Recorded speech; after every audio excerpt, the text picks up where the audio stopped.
Buenos días, esta es la clase número 15 del curso Agua Potable, un enfoque biomédico, organizado por el Centro Universitario de Estudios Medioambientales, Facultad de Ciencias Médicas, Universidad Nacional de Rosario.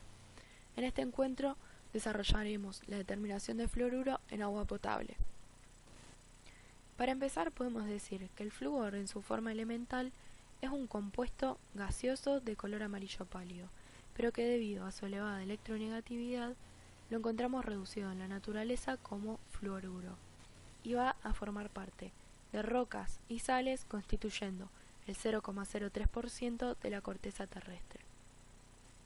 El flúor es uno de los componentes habituales del agua de consumo y va a ingresar al organismo de manera constante, ya sea en forma espontánea, con alimentos o como recurso terapéutico, pero su forma más común de ingestión es a través del agua de bebida, siendo su límite máximo recomendado, según la OMS y el Código Alimentario Argentino, de 1,5 miligramos por litro, pero también su límite óptimo sería de 1 miligramo por litro. También otras fuentes de ingreso de flúor que tenemos son los alimentos frescos o sin preparación que contienen 0,01 a 1 parte por millón, mariscos como el salmón, sardina o camarón que contienen concentraciones más elevadas de flúor de entre 6 y 27 partes por millón. Los alimentos preparados, que son aquellos que van a necesitar de agua para poder ser consumidos, varían desde pastas hasta leche reconstituida, van a tener el contenido de flúor del agua empleada para su preparación. Por otro lado, las hojas de té secas contienen hasta 400 partes por millón de flúor y su infusión de 6 a 10. Esto va a depender tanto de la calidad del té como del contenido de fluoruro del agua con que se prepare el mismo. Y las hojas de yerba mate, que no concentran flúor, pero la costumbre de mate aumenta la ingesta de fluoruro si el agua lo contiene. Y la leche materna tiene 0,01 partes por millón de fluoruro. También podemos aclarar que la proporción de flúor en el aire es insignificante, aunque existen poblaciones de riesgo que se encuentran expuestas a ambientes con alta concentración de fluoruro, como por ejemplo trabajadores de industrias metalúrgicas, de aluminio, del vidrio o industrias farmacéuticas. El fluoruro en el mineral óseo quizá es el destino más importante del fluoruro absorbido, ya que cuando se dirige allí reemplaza al hidroxilo en el cristal de hidroxiapatita y lo transforma en fluorapatita, que es de menor tamaño y solubilidad. La vida media del fluoruro en el hueso es de 8 a 9 años y el principal efecto que va a causar sobre la arquitectura ósea va a ser que el hueso formado en presencia de fluoruro está poco mineralizado y posee una mala organización histológica, con alto contenido de osteoide. El hueso formado es menos deformable y más frágil. Va a sintetizar un colágeno que no es normal, va a haber un aumento del número de osteoblastos, aumento de la actividad de osteoclastos y el hueso va a ser de menor porosidad. La deposición de fluoruro en el mineral óseo va a depender de la edad, de la cantidad de flúor de la dieta y del periodo durante el cual se realizó la ingesta.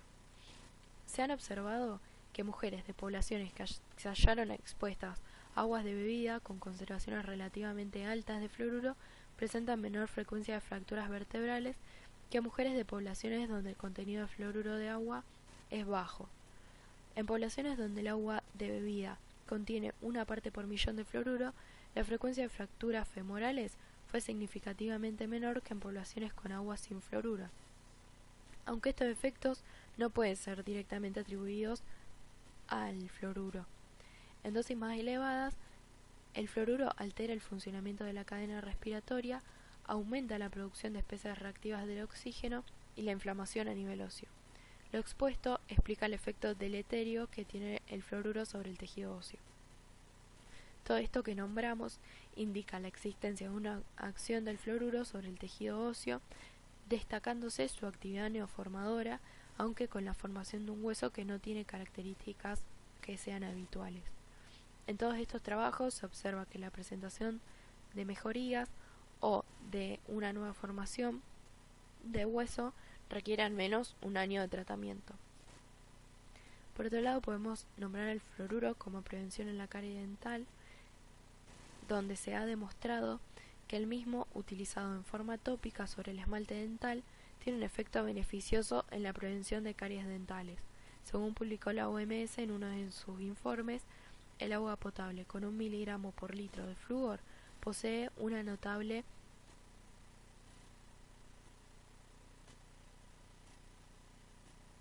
acción preventiva contra las caries, sin que existan pruebas que en esa concentración altere el estado general de la salud. Entonces encontramos flúor en dentríficos, que estos contienen actualmente 1500 partes por millón de flúor, pero como la dosis diaria de pasta dental es de aproximadamente 1 gramo, estaríamos expuestos a 1,5 miligramos de fluoruro. Si el enjuague no es adecuado, podría ingerirse parte del fluoruro, valor que dependerá de la magnitud del enjuague bucal luego del cepillado, pero nunca superaría los 1,5 miligramos por día. Lo que va a producir el fluoruro es una concentración local elevada que favorece el intercambio de oxidrilo por el fluoruro en el cristal de hidroxiapatita, y un efecto adicional que va a tener es el efecto bactericida que se logra con las concentraciones halladas en estos materiales.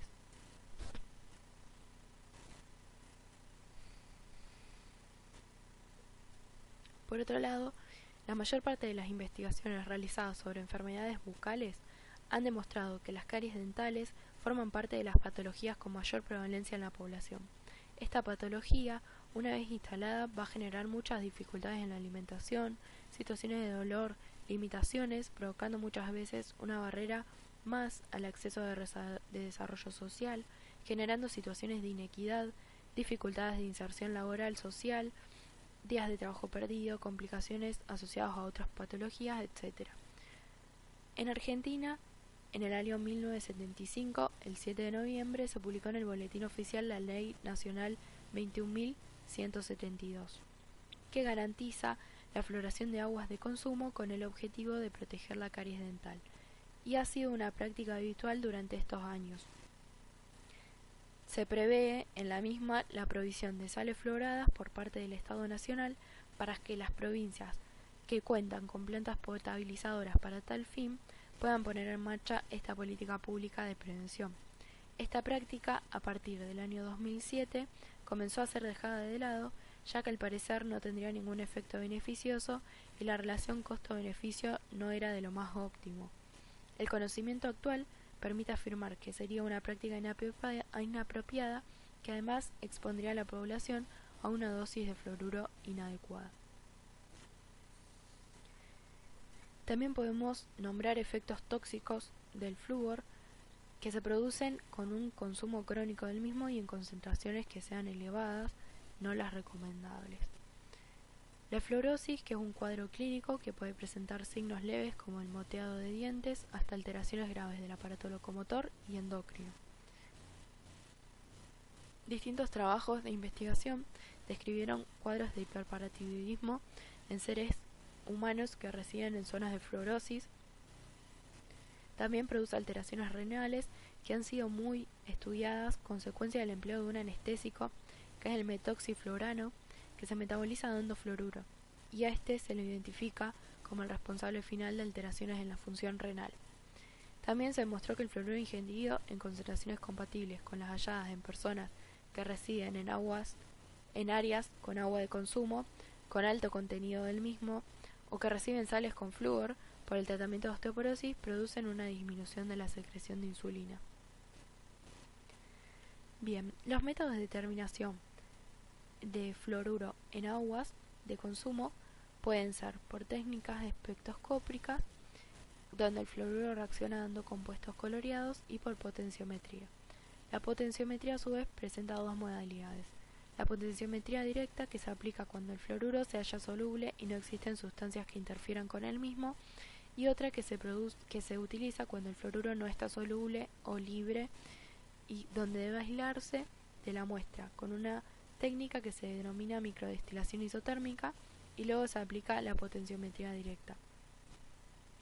Nosotros en el laboratorio lo que utilizamos es la medición de fluoruro por potenciometría directa, es decir, lo medimos en muestras de agua donde no hay sustancias que interfieran con el mismo. Esta técnica se basa en la relación lineal que existe entre los milivoltios desarrollados por los electrodos y el logaritmo de la concentración de fluoruro de la muestra. Se utiliza un electrodo de ion específico para fluoruro y un electrodo de referencia, ambos conectados a un conversor analógico digital. El electrodo de ion específico para flúor se conecta con el electrodo de referencia mediante un soporte construido en acrílico. Como podemos ver en esta imagen ilustrativa, este es el soporte acrílico, este es el electrodo de flúor y este es el electrodo de referencia. Este soporte presenta un orificio donde se coloca el electrodo de referencia, una superficie plana donde se coloca la muestra y el electrodo de flúor. Y el electrodo de referencia y el de flúor, ambos van a estar conectados, como podemos ver acá, por un puente salino. Es un contacto electrolítico que se halla dentro de este tubo de polietileno en la parte inferior del soporte acrílico. Para la construcción del puente salino, colocamos un recipiente con agua en un calentador. El agua debe tapar la parte de la resistencia que se calienta.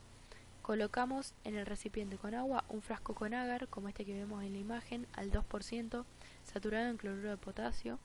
Una vez que este se funde por el agua caliente, con una jeringa y aguja de punta roma se succiona el agar y por el compartimento del electrodo de referencia se llena el catéter de polietileno del soporte de acrílico. El agar debe salir por el otro extremo y no deben quedar burbujas dentro del tubo.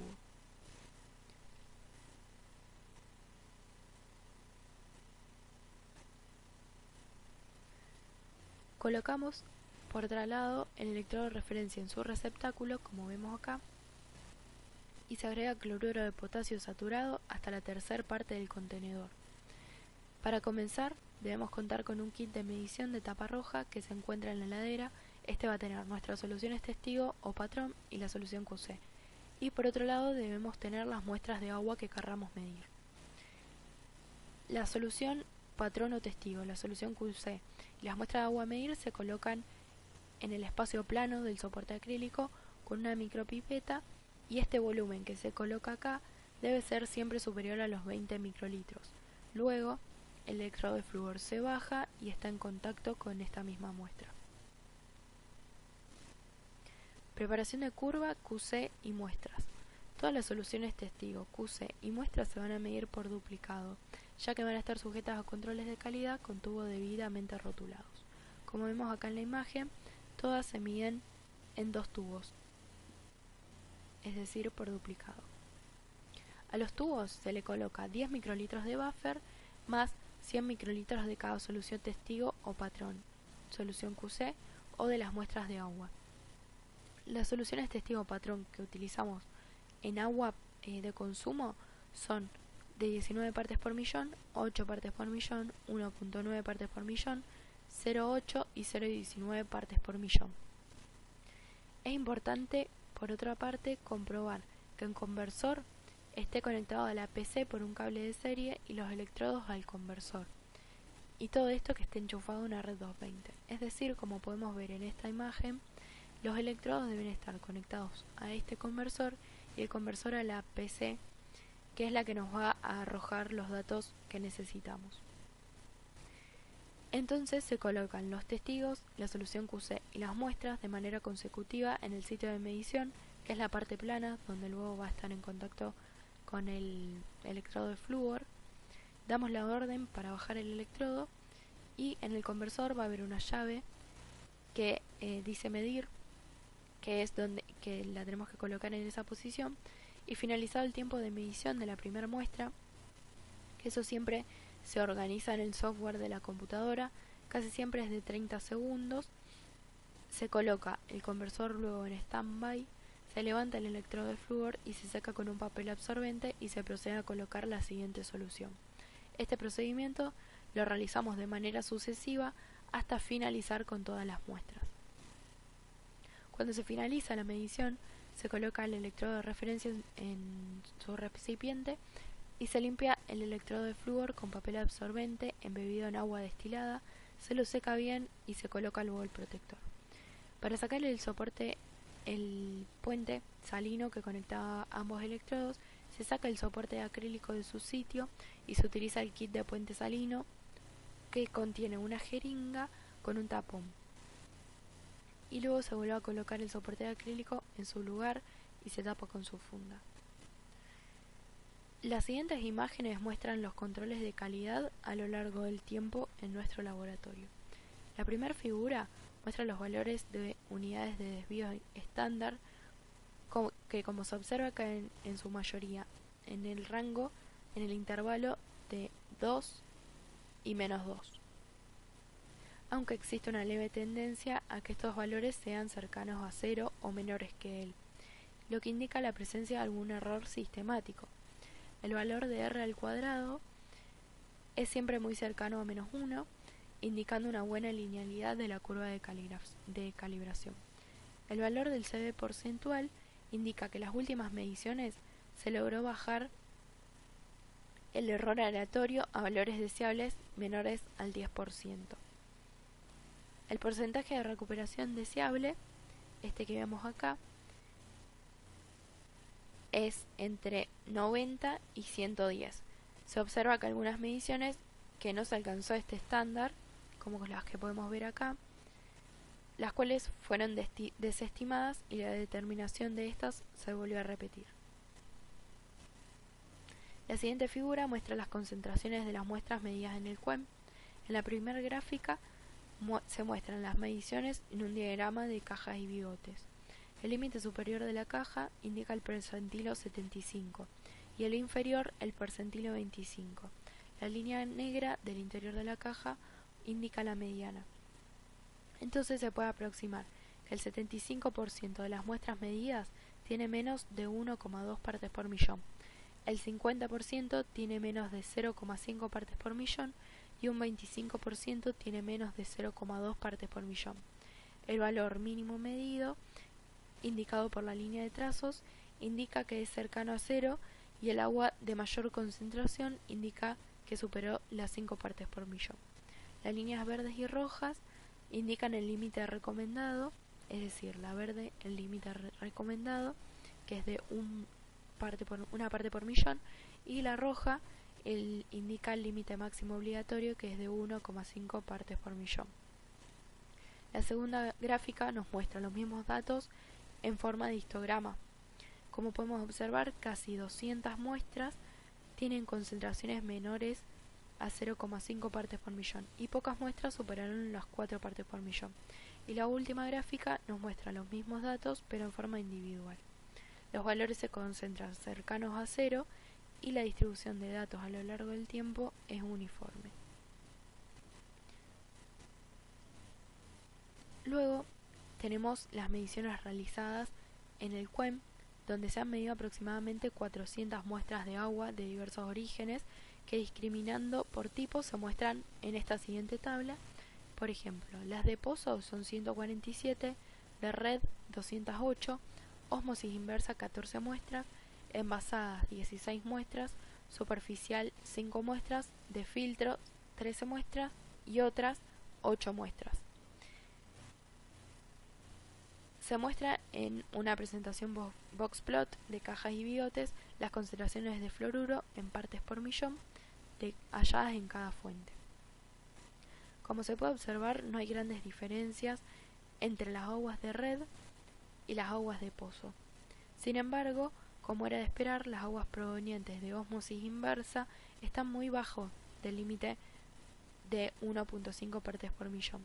Las envasadas, si bien tienen una mediana menor a las de pozo y red, en algunos casos alcanzan el límite recomendado. Respecto a las aguas de filtro, la gráfica podrá inducir a pensar que los filtros eliminan el fluoruro. Sin embargo, la siguiente